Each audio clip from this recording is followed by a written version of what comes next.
Bonsoir les amis et bienvenue dans ce deuxième jour de notre cours sur Excel, devenez pro en Excel en seulement 21 jours. C'est pour moi un grand plaisir encore de vous recevoir dans ce cours. Je suis Oscar Accenti pour ceux qui découvrent au travers cette vidéo. Et dans ce cours, nous sommes en train de faire un challenge de maîtriser Excel en seulement 21 jours. Et aujourd'hui, nous allons voir plusieurs autres choses. Dernièrement, comme vous pouvez le voir, nous avions vu les opérations de base. Aujourd'hui, nous allons voir d'autres notions. Nous sommes arrêtés ici la fois passée. On n'avait même pas enregistré notre fichier. On n'avait rien fait sur ce fichier. Je vais vous montrer tout cela dans cette vidéo. Et si vous n'avez pas encore suivi la première vidéo, je vous invite juste de retourner au premier jour pour pouvoir comprendre comment nous avions fait ces tableaux. Et là, vous apprendrez plus bien.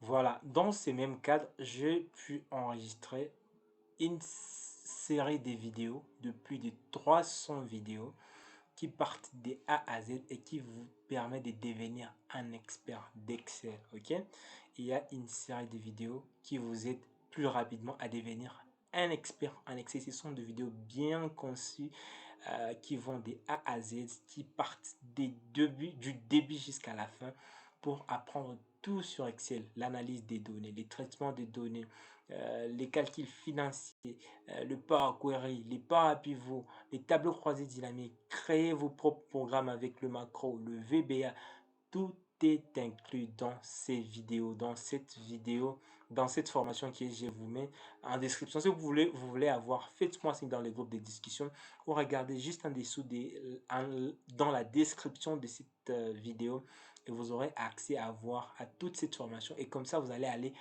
plus rapidement. Alors, voulez-vous devenir un expert d'Excel le plus rapidement possible avec une formation bien structurée, bien ordonnée? Voilà la formation qu'il vous faut. Donc, n'hésitez pas à accéder à cette formation qui est actuellement en réduction totale. Ok, cette réduction, je vais la supprimer très bientôt.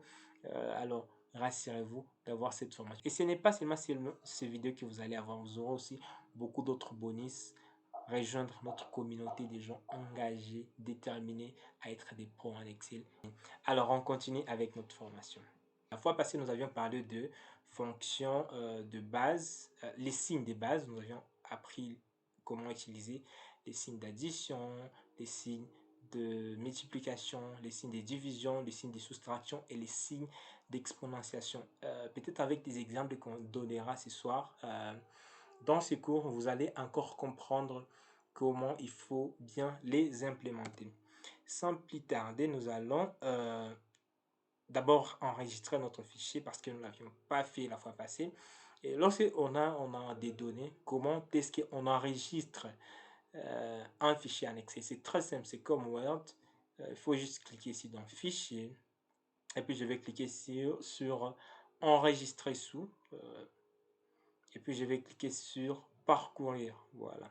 Et là, vous allez définir où est-ce que vous voulez enregistrer votre fichier.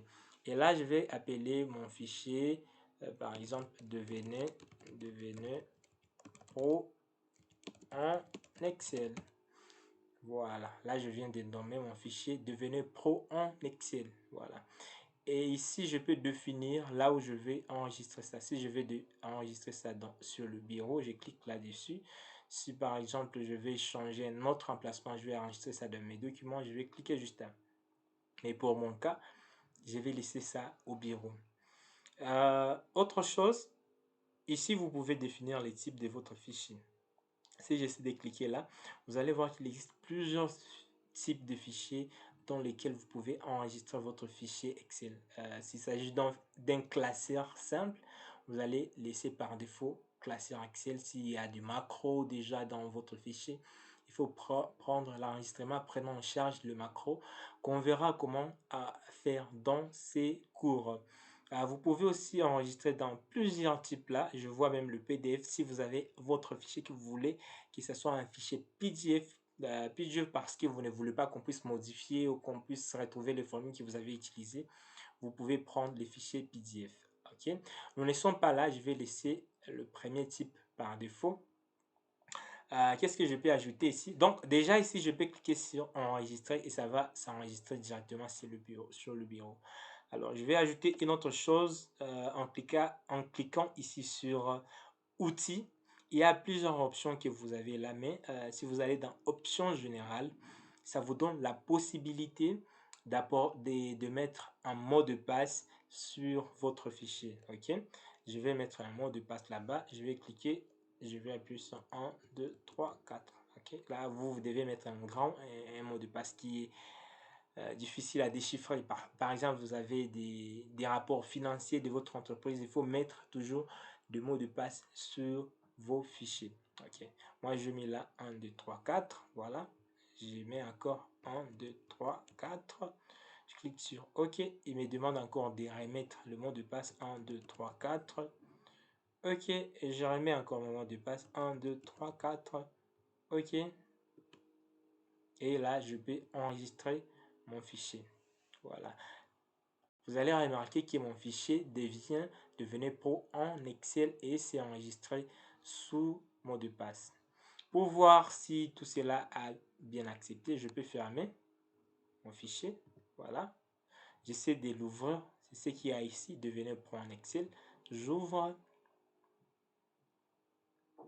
Voilà. Je peux actualiser comme ça s'ouvre.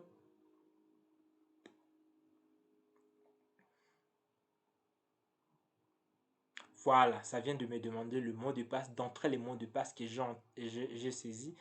Je n'ai qu'à mettre 1, 2, 3, 4. Voilà, je peux mettre ici 1, 2, 3, 4. OK. Encore, il me demande de les retaper. 1, 2, 3, 4.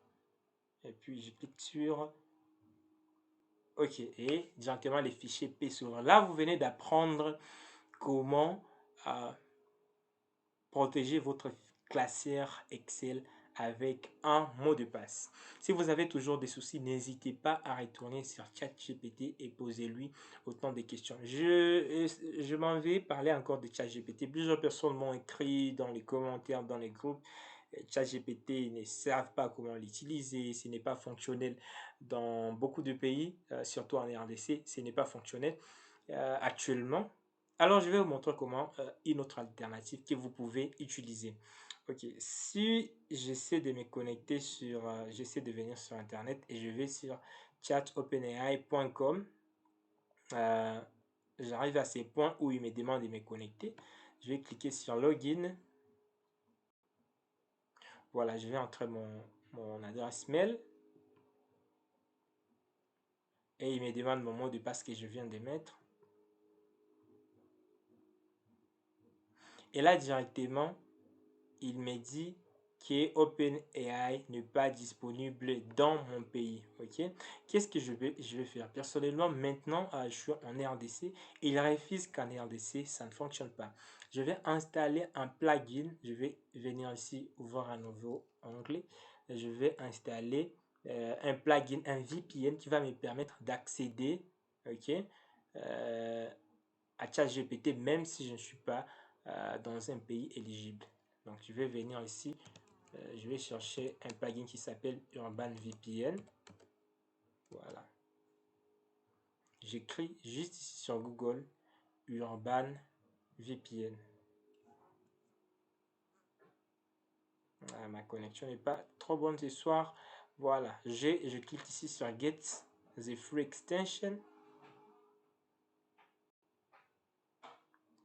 Et là, je vais télécharger les VPN pour Chrome parce que j'utilise Google Chrome. Si vous utilisez le navigateur Edge, ça, vous allez prendre pour Edge. Si vous utilisez Firefox, vous prenez pour ça. Je vais télécharger directement ceci pour Chrome dans mon cas. Et qu'est-ce que je vais faire? Il va m'amener dans cette page. Normalement, moi, je l'ai déjà téléchargé. Normalement, ici, il doit vous demander s'il faut installer. Et ça va télécharger. une petite extension sur laquelle vous allez cliquer et ça va s'installer facilement. Lorsque c'est installé, les amis, c'est très simple. Là, il y aura install, vous cliquez sur installer, ça se télécharge, vous l'ouvrez et puis ça va afficher un petit truc ici. Ok, voilà, voilà. Laisse-moi les remove comme ça. Comme ça, on va faire tout cela ensemble. Voilà, là, je vais les désinstaller. Laisse-moi alors l'installer. Voilà, je clique sur Add to Chrome et puis je clique sur Ajouter. Il va faire juste checker. Je l'ai désinstallé pour vous. Voilà ce que je vous disais là. Ça vient de se télécharger ici. C'est juste que 2.6 mégas. Laisse-moi le voir finir. C'est téléchargé.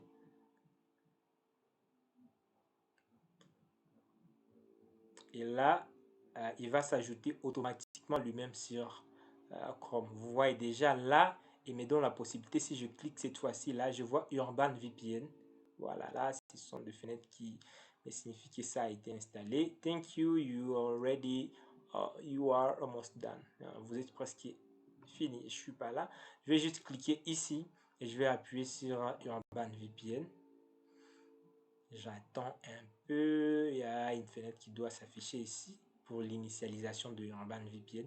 Urban VPN fait quoi, les amis? Ça me permet de faire comporter mon ordinateur comme si je suis dans un pays éligible. Je sais que la France est éligible, je sais que les États-Unis sont éligibles, je sais que l'Allemagne et d'autres pays européens sont éligibles. Alors, je vais faire fonctionner mon ordinateur non comme si j'étais en RDC, mais plutôt comme j'étais dans un pays éligible et vous allez voir que ChatGPT va s'ouvrir. Ok, je vais cliquer sur Agree and Continue et là, il me demande de choisir le pays de serveur. Je vais prendre USA par exemple. Voilà. Je sais que ChatGPT est disponible aux États-Unis. Alors, en prenant USA, facilement, je vais accéder à ChatGPT parce que je sais qu'il il sait que, voilà, là, je commence, mon ordinateur est connecté aux États-Unis. Et si je viens cette fois-ci ici, et que je retourne, je fais tout ça, je fais encore entrer. Voilà, je fais login.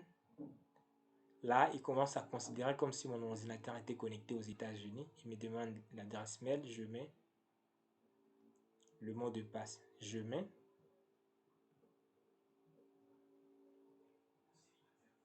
Et facilement, il peut déjà s'ouvrir sans aucune restriction. Vous voyez les amis, là je viens d'accéder à ChatGPT sans aucune restriction, juste en installant cette extension qu'on appelle Urban VPN. Voilà.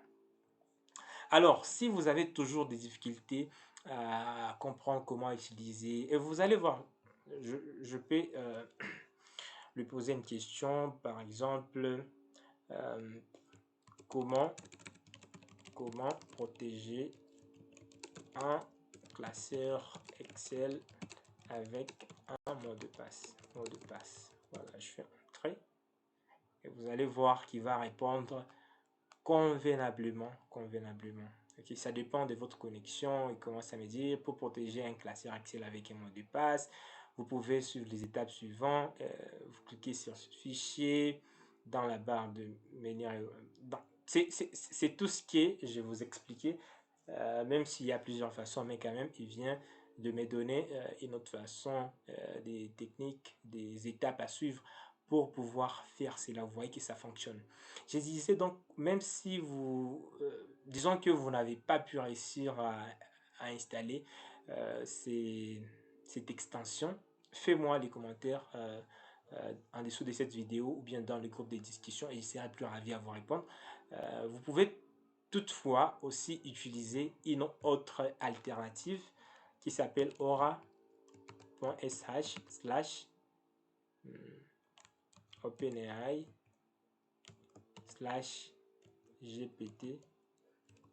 Ok, vous essayez de faire ça, les amis. aura.sh slash OpenAI /GPT4 et vous faites entrer. Là, même si vous n'avez pas un VPN installé, même si vous êtes dans un pays non éligible, même si vous êtes dans... Là, c'est l'alternative qui ne demande pas de pouvoir installer autant de trucs que je vous ai montré. Donc là, vous avez accès à ChatGPT sans pour autant utiliser de VPN. Le seul inconvénient est que vous avez des limites, des questions que vous pouvez poser par jour, alors qu'avec ChatGPT, je peux poser autant de questions que je veux par jour. Mais ici, comme c'est une alternative, vous avez une limite des questions que vous pouvez poser par jour. La connexion n'est pas bonne ce soir, mais quand même, vous allez voir que ça fonctionne de la même façon. Ok? Il me dit ici, j'ai la version encore plus améliorée. C'est plus encore amélioré que ChatGPT. Ici, je suis à la version 3, alors qu'ici, dans OpenAI, j'ai la version 4. Alors, la première chose, il faut vous inscrire. Vous cliquez juste ici. OK. Vous continuez avec votre compte Google. Voilà. Là c'est très simple. OK. C'est très simple. Il va juste me demander mon compte, de me connecter avec mon compte Google. Je prends, voilà, mon adresse mail qui est là.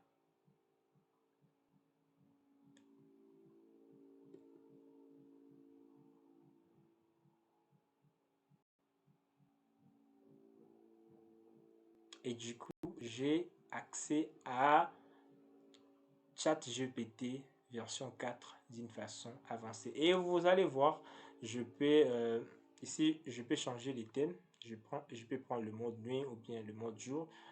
Moi, j'aime le noir comme ça, comme je le fais chez mon ChatGPT.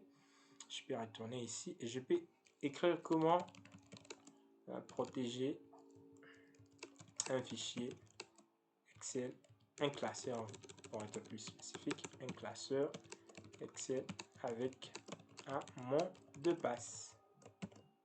Voilà. Et vous allez voir, il va me répondre. Il va me répondre trop facilement. Voilà.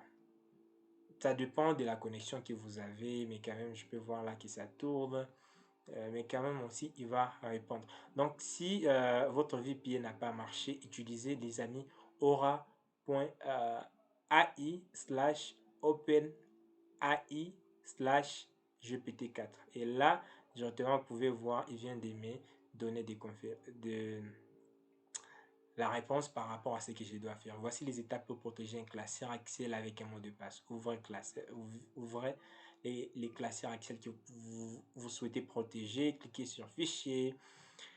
Voilà. Là, je pense, même si vous n'avez pas ChatGPT, ça a été difficile. Ça n'a pas accepté dans le pays dans lequel vous êtes en utilisant seulement ces sites ici, aura.sh ou bien .ai/openai/gpt4, tout va marcher convenablement. J'ai dit aura.ai/openai/gpt4. Laisse-moi agrandir pour que vous puissiez voir. Donc c'est ça les amis, ce que je suis en train de dire, qu'il faut utiliser et vous allez avoir à poser toutes vos questions. C'est pas juste en Excel comme je le disais tantôt, ce n'est pas juste en Excel, c'est pour tout ce dont vous avez besoin. Alors retournons en Excel, je pense que ça vous plaît déjà et vous allez du coup commencer à poser toutes vos questions. Ok, retournons en Excel. Voilà, nous avions déjà enregistré notre fichier. Ok, ici c'est ce qu'on appelle une feuille. Donc je peux créer autant de feuilles que j'ai vu. Je n'ai pas à créer aussi les feuilles à l'infini. Excel me donne la possibilité de créer jusqu'à, je pense, 254. Laisse-moi demander mon ami ChatGPT, mon compagnon de tous les jours. Ouais. Quel est le nombre limite de feuilles que je peux, de feuilles de calcul que je peux créer en Excel. Voilà. Quel est le nombre limite, des faits, des calculs. Il va me dire combien de faits je peux créer.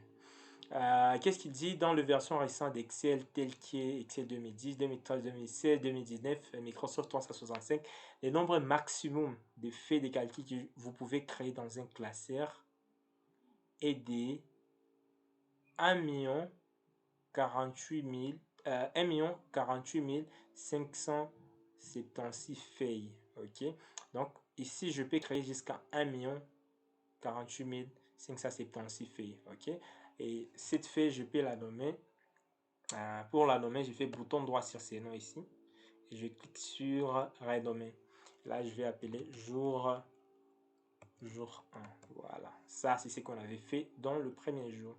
Et dans ce deuxième jour, je vais faire juste cliquer là, bouton droit, renommer, et ça je vais appeler jour 2. Voilà, là je vais créer jour 2. Alors dans ces jours 2, qu'est-ce que je vais faire encore ici? Je vois, je peux insérer notre fait, je peux la supprimer, je peux la renommer, je peux même la masquer, je peux visualiser les codes, je peux la protéger. J'ai déjà protégé tous les classeurs. Je peux aussi protéger mes données aussi. Par exemple, je vais protéger celle-ci. Laisse-moi vous montrer. Je vais cliquer ici sur protéger et je vais mettre par exemple que personne ne peut sélectionner une cellule. Je peux mettre 1, 2, 3, 4 encore là-bas. 1, 2, 3, 4. Voilà. Et cette fois-ci, quand je vais vouloir modifier quelque chose là, il refuse parce que c'est protégé. Pour que quelqu'un puisse modifier ça, il faut encore qu'il puisse enlever le mot de passe. Bouton droit, ôter la protection. Je remets le mot de passe 1, 2, 3. Oh, j'avais mis 4. Ôter la protection 1, 2, 3, 4. Voilà. Et là, je peux modifier aisément. Voilà. Là, laisse-moi mettre 10. Voilà.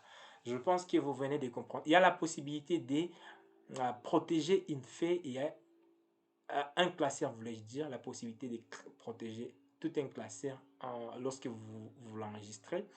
Ou vous pouvez protéger juste la feuille pour que les gens ne puissent pas modifier vos informations ou bien vos données. Alors, je suis ici dans jour 2. Et dans jour 2, qu'est-ce que nous allons faire? Aujourd'hui, nous allons essayer de voir quelques fonctions, les fonctions de base en Excel. Voilà, les fonctions de base en Excel. Et là encore, je vais zoomer pour que vous puissiez voir convenablement. Alors, pour illustrer, ce que je vais faire, ici, je vais mettre par exemple la production. Et on a par exemple la production du maïs, la production du riz, la production du blé, la production de sorgho. Je peux mettre la production de céréales. Voilà. Même ça suffit, je pense. Voilà. J'ai la production du riz, du maïs, du blé et du sorgho. Et ici, je vais mettre la production barre mois. Après, je peux essayer un peu d'agrandir comme ça. Et si je vais mettre le mois de janvier, je vais avoir la production. Ça, je vais monter juste ici en haut. Voilà. Production des céréales. Premier semestre 2023. Voilà. Et le semestre va de janvier jusqu'en juin. Alors, je vais juste me positionner juste ici en bas à droite et je vais maintenir mon curseur à gauche enfoncé et je vais glisser vers la droite. Et vous voyez, qu'est-ce que ça fait, les amis? Il vient d'incrémenter. Voilà. Il vient d'incrémenter janvier jusqu'en juin. OK? J'essaie de sélectionner d'ici jusque là. Je fais bouton droit et je clique sur effacer les contenus. Voilà. Pour reprendre avec vous, j'ai dit, qu'est-ce que je fais? Je juste appuyer ici en bas, à droite, je maintiens enfoncé et je glisse vers la gauche. Et là, ça vient de me mettre janvier, février, jusqu'en juin. Si par exemple, j'avais ici lundi, et si j'incrémentais par exemple comme ça, comme ce sont des choses chronologiques qu'il connaît, il va aussi incrémenter facilement. J'appuie ici Delete et j'efface. Si je mets par exemple ici Richard, ou bien je mets Maïs, disons Richard. Les amis, si j'incrémente, qu'est-ce que ça fait? Ça fait Richard, Arnaud. Non, il ne comprend, il n'y a aucune logique derrière ça. Ça ne fait qu'il reprendre Richard. Si je veux par exemple élève, disons apprenant 1, et si j'incrémente, il va faire apprenant 1, apprenant 2, apprenant. Donc, il comprend qu'il y a une logique derrière ça et il va m'auto-compléter tout cela. Donc, je vais faire encore bouton droit. Pas supprimer les amis, effacer les contenus. Je peux annuler. Ou carrément, je peux appuyer sur la touche supprimer sur mon clavier ou delete et tout va partir rapidement. Voilà, je pense que vous êtes en train d'apprendre quelque chose de nouveau dans ce cours. N'hésitez pas à taper dans les commentaires qu'est-ce que vous apprenez encore de nouveau dans ces cours. Alors, je vais essayer un peu de faire de mise en forme comme on l'a fait la fois passée. Je vais sélectionner tout ça ici. Et comme en web, je vais mettre encore Segway. UI. Je fais entrer. Je mets la taille de police à 12 pour que vous voyez convenablement. Et je vais sélectionner tout ça, de là jusqu'à là. Je vais fusionner. Je vais mettre en gras. Je vais mettre un peu de couleurs comme ça. Là, ça va être joli. Et je vais mettre un peu de bordure. Je fais la même chose. Production semestrielle. Je sélectionne d'ici des D3 jusqu'à J3. Voilà. Je mets aussi un peu de fond et je mets un peu de bordure et je clique ici sur fusionner et centrer. Je peux aussi mettre en gras et je peux mettre aussi en italique. Je peux changer la couleur de la police ici comme je vais. Je peux mettre par exemple quelle couleur? Voilà. Voilà, mettons le bleu, ça va. Et je peux agrandir la ligne ici en appuyant entre 3 et 4. Je peux me mettre là et je vais agrandir un peu pour sortir ça plus ou moins joli. Alors, je descends comme ça ici. Pour pouvoir mettre toute le bordure, je sélectionne tout ça. Donc, j'appuie là, dans production. Je maintiens enfoncé le bouton gauche et je glisse vers la droite. Et je peux déjà mettre toutes mes bordures ici. Je vais cliquer sur toute le bordure. Voilà. Et là, c'est ça. Voilà, je vais sélectionner tout ça, centrer, mettre un peu de... J'aime beaucoup cette couleur, c'est joli comme ça. Et encore, je peux agrandir là pour que ça ressorte convenablement. Et là, j'ai mes productions et ici, j'ai mes mois. Mes mois, je peux le mettre, disons, en gras. Voilà, pour que ça ressorte encore plus mieux. Et ici, je vais dire par exemple, en janvier, on a produit 100 sacs. 100 sacs de riz. Je peux sélectionner tout ce qui sera ici et mettre ça au centre. Voilà, comme ça va.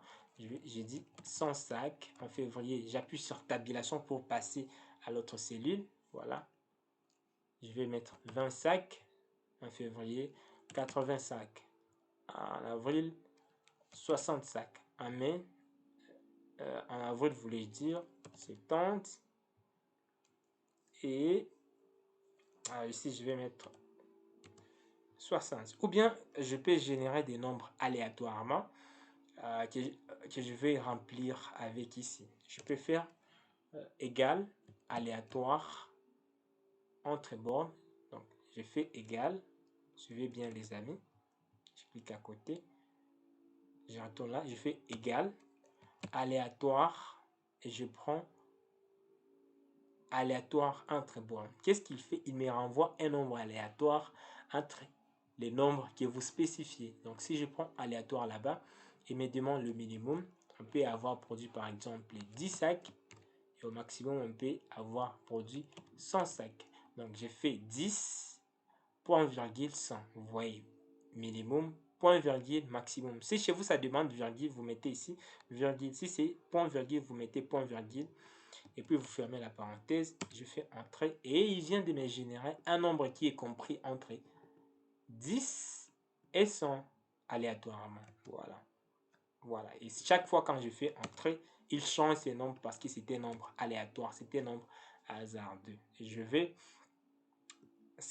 incrémenter jusque là. Et je vais prendre tout ça, maintenant enfoncé, et je vais glisser jusqu'en bas. Et là, je mes nombres qui sont générés d'une manière aléatoire. Chaque fois quand je fais entrer, vous voyez que tous les nombres changent. Je n'avais pas le temps de commencer à taper tous les nombres, alors je les ai générés manuellement, automatiquement. Mais dans votre cas, vous devez mettre des nombres exacts pour la production des céréales premier semestre 2023. Bien les amis. Alors, qu'est-ce qu'on va faire avec nos données ici? Nous avons déjà les données en Excel. Nous pouvons utiliser quelques fonctions de base. C'était ça les titres de notre leçon. Laisse-moi réduire un peu des zooms. Voilà. Comme ça, on va avoir des nombres qui affichent convenablement. Ici, par exemple, on peut vouloir trouver les totals des sacs qui ont été produits en janvier.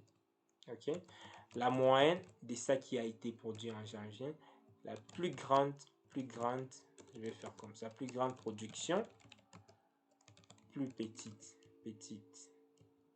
production, et le nombre de productions faites, nombre de productions, voilà. Je fais entrer, je peux encore agrandir l'AMP. Faisons comme ça, moi j'aime ce qui est joli les amis. Je vais mettre encore toutes mes bordures et voilà.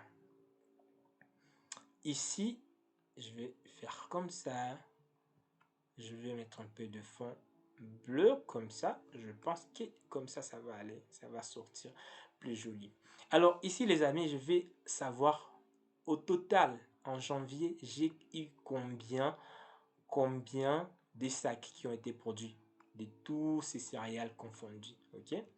Qu'est-ce que je vais faire? Je vais faire ceci, plus ceci, plus ceci, plus ceci. Voilà, je vais faire égal ceci, plus ceci, plus ceci, plus ceci. Et je fais entrer. Et il me trouve les nombres. Voilà, je peux encore sélectionner tout ça. Et je vais centrer. Mais remarquez les amis, imaginons nous avions 1000 produits que nous avions produits. Est-ce que je ferai à chaque fois ça, puis ça, puis ça, puis ça, jusqu'à 1000? Ça sera très fatigant. Alors, en Excel, il y a quelques fonctions que je vous avais parlé ici. Des fonctions qui nous aident à faire plus rapidement les tâches répétitives. Donc, je vais effacer ce qu'il y a ici. Je fais bouton droit et je clique sur effacer les contenus. Alors, qu'est-ce que je vais faire? Je vais juste venir sur le petit signe ici des sommes. J'appuie juste là à côté et je vais prendre la fonction somme. Et ici, il me dit, il calcule la somme de plusieurs valeurs. Le total apparaît juste après la cellule sélectionnée. Voilà, je clique là-dessus. Et là, il vient de me sélectionner l'ensemble de cellules qui vont être sommées. Si je prends par exemple somme tout ça, il va sommer, il va me donner cela. Donc, il va faire des E6 à J9. E6 d'ici jusqu'à J9. J9. Voilà, donc il va faire la somme de tout ce qu'il y a ici. Alors que moi, j'ai besoin d'avoir juste la somme de tout ce qu'il y a là-bas. Je vais sélectionner des E6. Je descends jusqu'à E9. Ok? Il ne faut pas les faire là à côté. Parce que si vous faites à côté, ma souris change de couleur. Il faut de forme. Il faut juste le faire ici au milieu. Et je fais entrer. et j'ai la réponse. Je sais que beaucoup de gens savent déjà comment faire cela, mais je vais vous donner aussi une autre astuce sur comment vous pouvez le faire plus rapidement. Je fais bouton droit, effacer les contenus. Je vais juste appuyer sur la touche Alt de mon clavier. J'appuie sur Alt et j'appuie sur plus. Et il me fait la même chose plus rapidement.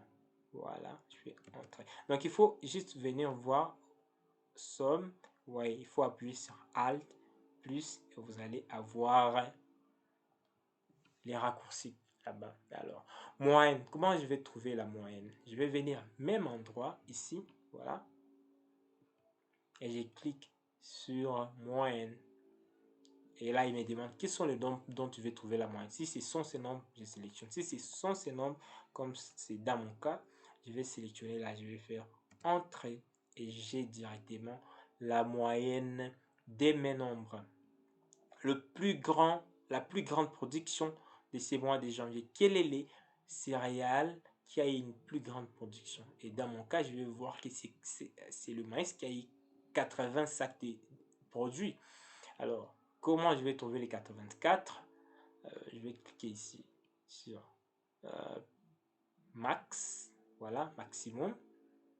Je sélectionne toutes les productions et je fais entrer et il me dit que c'est les 88. Chaque fois, remarquez que ça change parce que je vais utiliser une fonction pour générer ça et c'est pourquoi ce n'est pas un nombre exact. Chaque fois, ça change, ça change, ça change parce que je vais utiliser une fonction. Mais si tout ça, j'aurais écrit ça à la main, ça ne changera pas parce que ça sera un nombre fixe.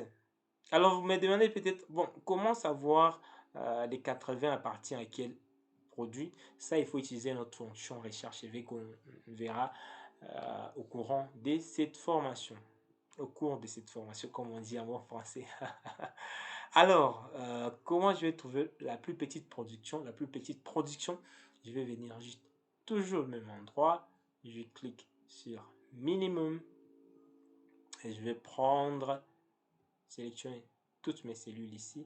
Et je vais faire entrer ou juste valider là-bas. Et les nombres de productions qui ont été faites. Combien de fois nous avions produit au courant du mois de janvier? Je vais sélectionner juste là. Je vais prendre NB, c'est ce qui m'aide à calculer le nombre de chiffres contenus dans une plage, le nombre de cellules, voilà. Ça va compter le nombre de cellules que je sélectionne qui contient au moins des chiffres. Je fais entrer et il me dit il y a 4 cellules ici.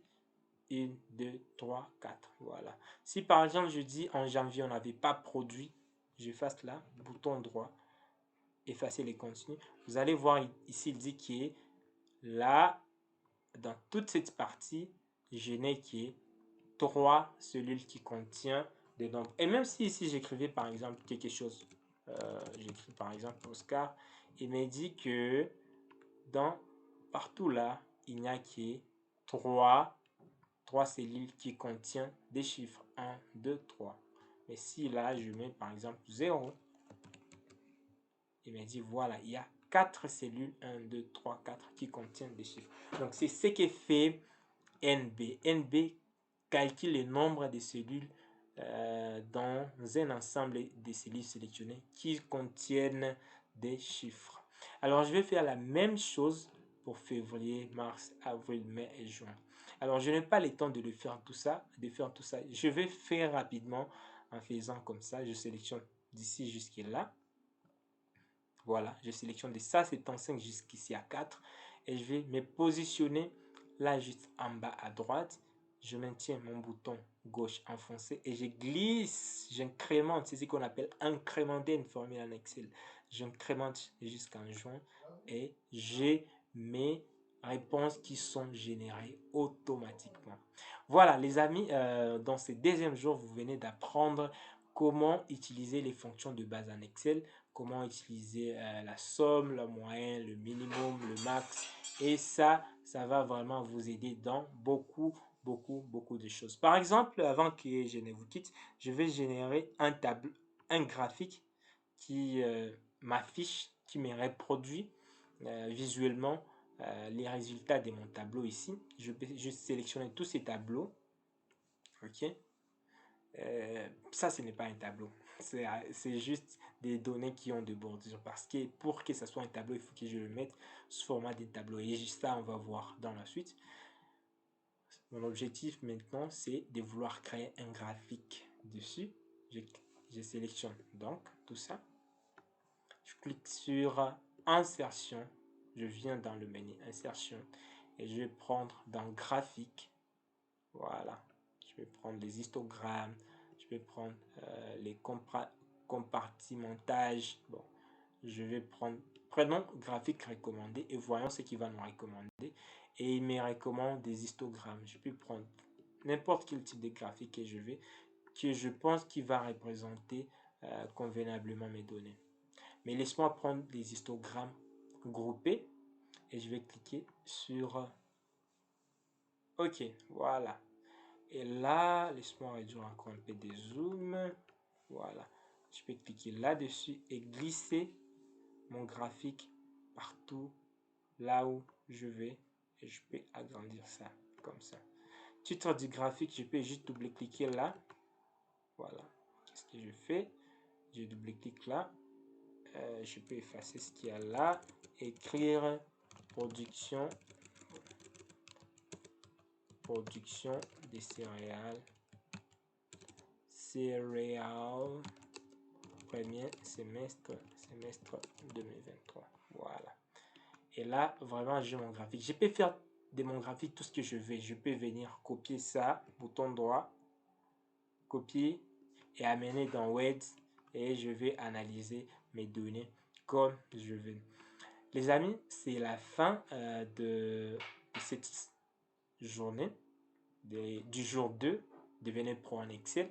Et là, vous avez appris comment utiliser les fonctions de base somme, moyenne, NB, max, minimum. Et aussi, vous avez appris comment utiliser la fonction aléatoire et l'alternative des chats GPT. Si vous voulez vraiment aller en profondeur de cette formation, j'ai tout un ensemble de vidéos préenregistrées que vous pouvez suivre. Donc, ça va de A à Z.